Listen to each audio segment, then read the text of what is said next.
Maslaxo Saalax Suleymaan aniga ma iga furna. ninkan xunka iskeeso isaay waxaan dhihi lahaa iga dhammaaniyo. Maalmahan waxaa social media wareegayay kala taga ama isku dhaca Maslaxo iyo Catoosh Yare. Xaaska Catoosh Yare, Maslaxo ayaa meediyaha soo dhigtay fariin ay ugu tilmaamayso ama ay ugu sheegayso naftiisa in ay kala dhamaadeen. Catoosh Yare ayaa markii ugu horeysay isaguna waxa uu ku soo jawaab celiyay in aanay ka furnayn Maslaxo isla markaana ay tahay xaaskiisa, wuxuuna u hanjabay qof kasta oo isku daya inuu ka ag dhawaado inuu mari doono ciqaabta diinta Islaamka. Labadii shalay toole isjeclaa, labadii ifka isugu jeclaa, labadii nolosha midaysay, labadii dantu walaalaysay, labadii isku guriga degay, labadii nolosha ku wadaagay raaxo iyo farxad ayaa maanta kala jooga dibadda. Waa badbilowga iyo dhammaadka nolosha, gaar ahaan ta social media, isagoo sabab markasta u noqda burburka qoysas badan. Daawade, ma kula tahay ama se ma og tahay adigoo rajeynaya in mar labaad ay isku soo noqdaan xaaskii Catoosh Yare, Maslaxo iyo sayid Catoosh?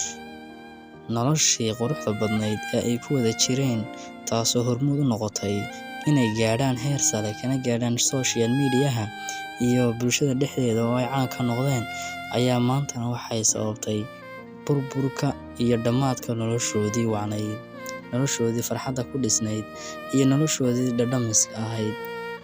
Rag badan oo social media caan ka ah, gaar ahaan Shiino Culay, Ayuub Carlow iyo rag kale oo soo raaca, ayaa run ahaantii dabka ku sii shubay gaasta iyo kibriitka, waxayna gaarsiiyeen heer isla weyni ay gaadho Maslaxo, amaba heer ay isu malayso in ay ka dhamaatay ama ka gudubtay deyr uu leeyahay Catoosh Yare.